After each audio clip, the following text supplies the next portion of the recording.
a group of prominent Nigerians have expressed strong opposition to the presence of the United States military personnel in the country. The criticism, led by figures including Femi Falana, Jibrin Ibrahim, Bayo Bugaje, and others, centers on what they describe as a violation of Nigeria's sovereignty and constitutional authority, saying foreign troops operating on Nigerian soil without clear legal backing raises serious concerns. The remarks come amid the recent arrival of U.S. military personnel in Nigeria to assist with training and advisory support for the fight against extremism, militancy, and armed groups affecting security in the northern regions. Nigerian authorities have said these forces operate in support roles and under Nigerian command. Critics argue the deployment, even if limited to training and intelligence cooperation, could set a dangerous precedent for future foreign military interventions in Nigeria, especially as the country continues to wrestle with complex insurgencies and internal insecurity, or better still, security challenges. Well, let's talk about this now. We do have guests to join us and unpack all of this. Joining us this morning is Director, Geneva Centre for African Security and Strategic Studies. We have Mr. David Otto. Good morning and thanks for being here this morning. Thank you for having me. Thank you. Okay. It's no news that the United States definitely have their boots on ground, but this time not for an attack or for any form of what we saw in December, but rather they said it's based on intelligence sharing and the likes. But figures like Leonard, senior advocate of Nigeria, people like Femi Falana, Dr. Usman Bugaje, have called the deployment unconstitutional from a legal standpoint. Does Nigeria's constitution permit the presence of foreign troops without National Assembly approval? Do you think that works? Well, I think, when it comes to national security interventions, sometimes the commander-in-chief, the president, in consultation with its security chiefs, could take certain decisions, especially in the interest of national security. Of course, legalities, are quite important in terms of ensuring that, Nigeria continues to respect its constitutional requirements internally. But when it comes to national security, there are exceptions. Now, what I mean is that, in this particular instance, we know that the president himself, had meetings with the U.S., commander, African commander, General Davgin Anderson. In that meeting, the National Security Advisor, Nehu Rubadu, was present. The Chief of Defense Staff, General Musa, was present, together with other chiefs of security. So the specificity in terms of this deployment, seems more or less a bilateral agreement between the two countries. One is got to take note of the fact that, for those who believe that insurgency kicked off in Nigeria from 2002, that we're talking about perhaps a 24 years period of fighting, Al-Qaeda and ISIS kind of insecurity, amongst other insecurities within the country. So this is a very long time that Nigeria has been battling insecurity. And remember that the U.S. last year specifically accused Nigeria of, sitting on its arms, while what he described as Christian genocide goes on. Of course, Nigerian authorities denied this and said, the level of killings in Nigeria cuts across religious grounds. But notwithstanding, the U.S. did designate Nigeria as a country of particular concern.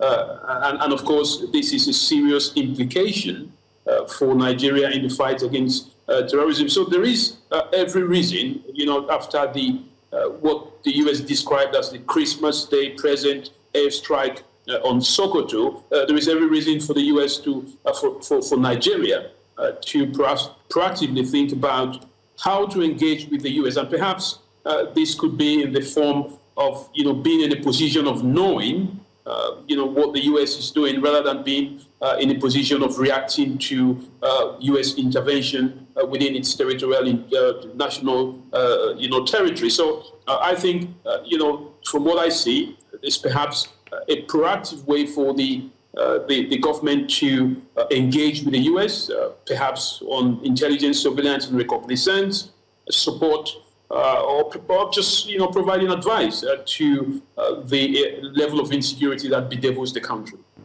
Now, David Otto, given America's long controversial history of military intervention, Afghanistan, Libya, Iraq, and we know what happened in Afghanistan. They fought the Taliban for 20 years only to replace the Taliban.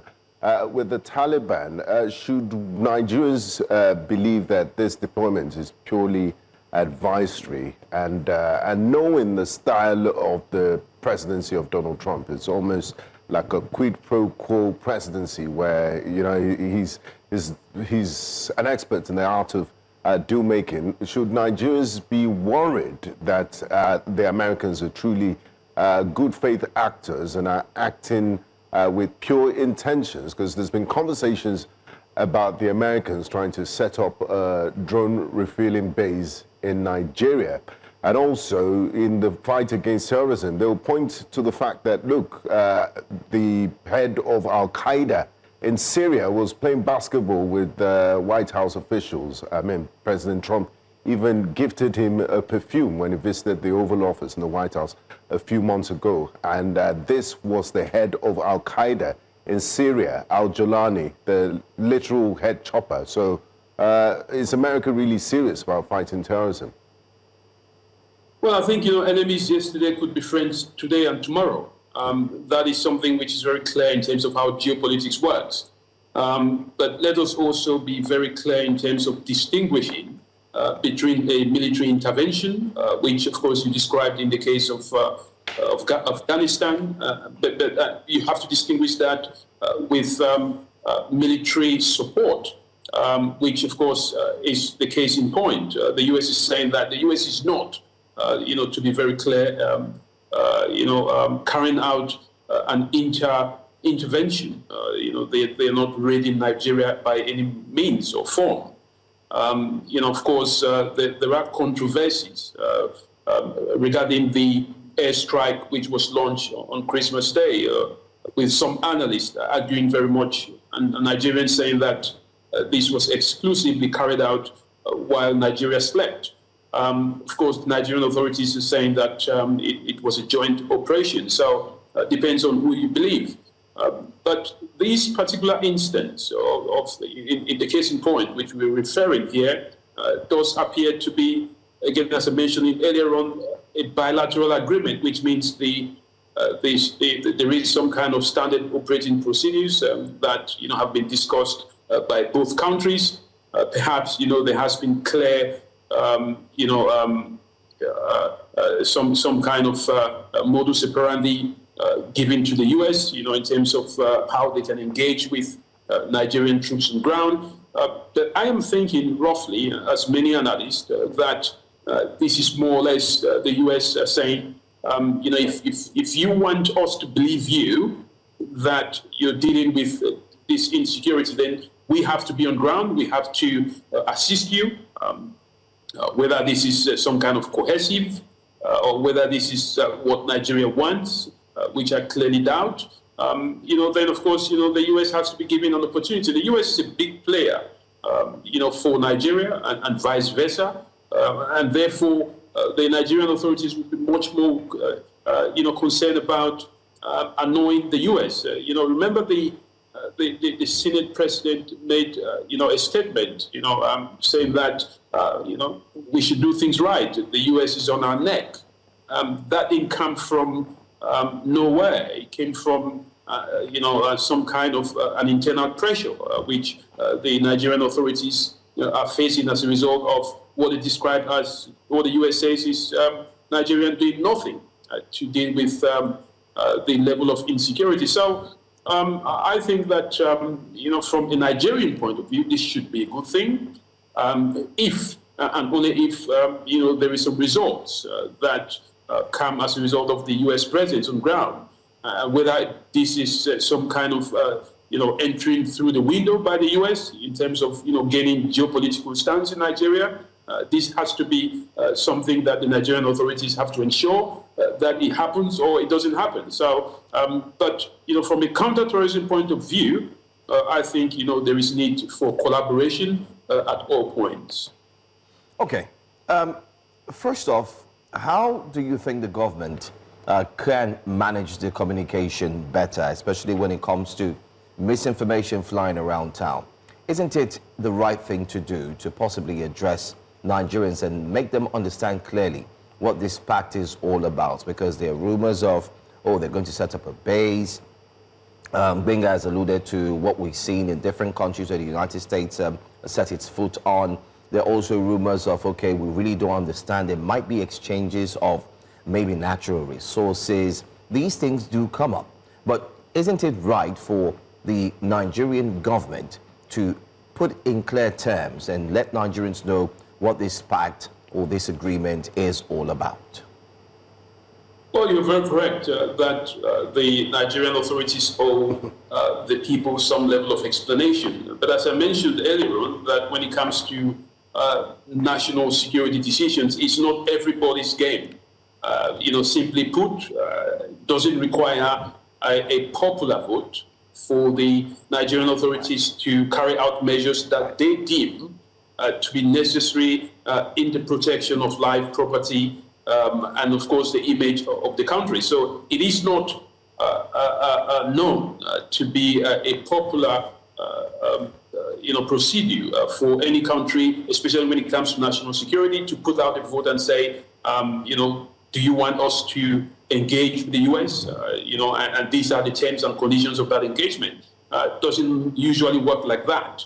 It is not the role, for the population to decide in terms of what the commander-in-chief does from an operational point. So we should assume the commander-in-chief is acting in the best interest of Nigerians. But I believe the people also have a right to know what is happening. Yes, the people do have a right to a certain extent, and this is why, in my opinion, they do know now that the U.S. is engaging with Nigeria to deal with this level of insecurity. But the details of that, I'm afraid, from my experience, is something that is usually shrouded in national security secrecy. No country would expose what it does in terms of protecting its citizens to the manner in which one would expect. When it comes to dealing with things like the economy or other things that do not settle around national security. So I do understand the position of the government. If that is their position, I do understand if they do keep some of the details in secrecy. But I think it's in the national interest, perhaps. But if it then transcends, and I use this deliberately, if it then transcends to a point to which the U.S. would have to settle or have a military base in the country, I think that decision should be passed on to Parliament to make that decision. Perhaps the Senate and the House of Parliament would have to make that decision. But the question is, does the Parliament really represent the voices of the people in this context? I doubt it. Okay, thank you, David Otto. Just hold on to your thoughts. We still have quite a lot to unpack on this very important conversation this morning. We'll go for a quick break, and when we return, we'll continue our conversation. Do stay with us. You're welcome back to Breakfast Central, and we're in the middle of a very important conversation. A group of prominent Nigerians have said they're not comfortable with the presence of U.S. boots on the ground, about 100 of them, as alluded to by the Nigerian Defense Headquarters. Say they're here for training and intelligence purposes, but Nigerians are a bit wary about their presence. And joining us to discuss this is David Otto, security expert and analyst. Now, David, in the course of our conversation this morning, you did say if we get it right, it will be a positive thing if we see the results. But talking about results, there's a Christmas Day bombings, the first time in the history of Nigeria where another country, albeit in collaboration with Nigeria, will have foreign bombs drop in our geographical territory. Since those bombings, we've seen an uptick in violent crimes and killings. What do you think is responsible for this uptick in violence? And are these not ominous signs of what to expect? Well, I think, the U.S., of course, as I said earlier on, did accuse Nigeria of not doing anything to protect Christians, it said. And the president promised to do something about it. He used the word, perhaps the U.S. would intervene in Nigeria, and that didn't come down well. But they did. They did throw a bomb in Sokoto on Christmas Day, significantly. Many analysts believe it was in reference to the fact that Sokoto is home to the Caliphate, which is, of course, if you want to be religiously correct, you'd say it's a Muslim headquarters, so-called. And then, of course, this has now led to, as you described it, an uptick in terms of the number of attacks, which have been carried out targeting Christians as well as Muslims. And the fact is, the counter-insurgents, and I'm talking about countries here, when they do make decisions, when they speak about, when they throw in narratives, this is clearly been listened to by the insurgents. And they would react to that. They would take advantage of the narratives, and carried out attacks in line with that. And this is why we see an increase in attacks linked to these non-state armed groups, be it kidnappings of all sorts of ages of people, of Nigerians. So there is always a backside in throwing out narratives about one particular group being targeted by another, because then it gives that XYZ group an opportunity to continue to do what it does, because it then recognizes that the impact of its activities is felt beyond the country. That's what terrorism is all about. So I'm not doubtful that we've seen an increase in the number of attacks, carried out within the country. But this brings me to the point to which I believe, from a Nigerian's point of reasoning, especially in collaboration with the US, is that, okay, you accuse us of not doing anything. We are always open to support. It's not the first time that the US is asking for, for presence in Nigeria. It's not the first time that Nigeria is using external forces to engage in insurgency. So I think perhaps let's see what the US can do to reduce the number of so-called Christian genocide, which of course for Nigerians would be, they want to see a reduce in attacks to all Nigerians. Let's see what that does. Perhaps the intelligence, surveillance and reconnaissance missions, would be helpful. But always remember, from an operational point, a foreign country cannot come into your country and carry out intelligence surveillance without your support, because these things are down to local dynamics. What you see on ground might be Peter, or John, or Musa, but Peter, John, or Musa might not be what you think they are. So you need another Peter, John, and Musa on ground to tell you who they are. So the point is that without the Nigerian cooperation, the US will not be effective in its support. Well, there's a lot to look into, whether we like it or not, especially on the aspect of what will happen in the future. Well, Gbenga just asked one of the very big questions, which is, since they've stepped their foot into the country, insurgency seems to have heightened, and everyone is wondering, okay, so what are the dividends, the benefits of having them in the country? One thing I just want you to touch on is the fact that we've seen insecurity bedeviling the country's growth in many aspects. If this was to be handled in conjunction with the United States as it has been presented, when are Nigerians likely to see it yield fruits, positive fruits? Is it going to take 2 years, 3 years? Are we expecting something to happen very quickly? Based on the fact that, I mean, you've seen other countries also go into a similar partnership, and then we see what happens after that. Yeah, what you've got to understand is that from a US point, for example, it would say that Nigeria has been fighting this level of insecurity for more than 24 years, or perhaps 24 years, for those who believe in 2002 as the starting point. So one would not expect that the US coming in just perhaps, if you want to say they came in from December, of course, when they launched the attack, or perhaps in January or February, whatever day that may be, you don't expect to see any immediate impact, from a general point, because of course it's not, as easy as it may seem. So these things usually take time for one to see, some kind of result. But the question now is, it's not just about US being present. It's not just about carrying out intelligence, surveillance, or reconnaissance mission. That's not how you defeat terrorism. Terrorism is a broad spectrum of interventions.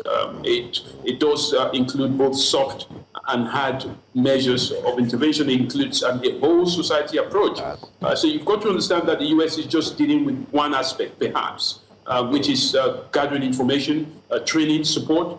And I'm not sure that Nigeria lacks information. I'm not sure that they lack training. Okay. Perhaps they may lack some level of support. But even if the US does provide that, this is just one very small aspect. You've got to look at the level of, poverty that exists, other elements that are drivers and enablers of terrorism across the country, dealing with the economy. So it's a huge intervention.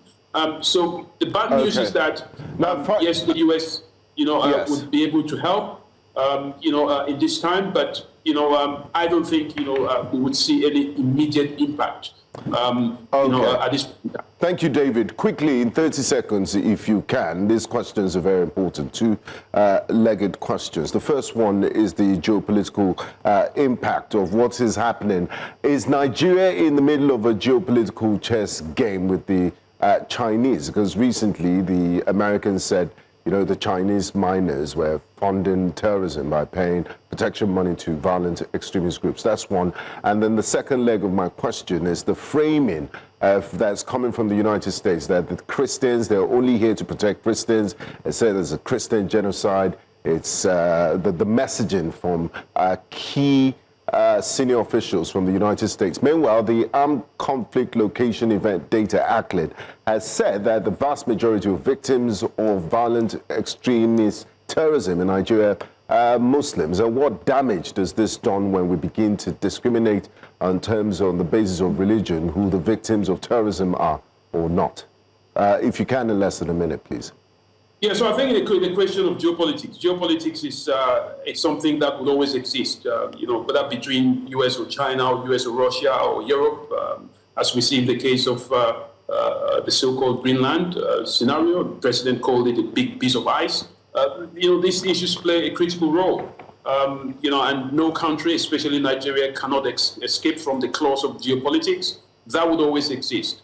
So I think, that's very clear. But in terms of the way forward, I'm not sure what saw what your second question is. But in terms of the way forward, I don't think we would see some kind of an immediate result in dealing with this so-called Christian genocide. It is very clear that you cannot separate interventions based on we are protecting Christians on one side and not protecting Muslims or other. I mean, Nigeria is not just made up of Christians and Muslims. Remember that. And it is very clear that, the terrorists have targeted people across the religious spectrum. So there is no strategy that exists in counterterrorism that, can be limited to targeting one religion and, against the other. Okay. Otherwise, all right. Mr. Otto, unfortunately, we're out of time. Thank you so much. We do have the other guests waiting. Thanks for sharing your thoughts with us. Thank you so much. And we look forward to speak with you again.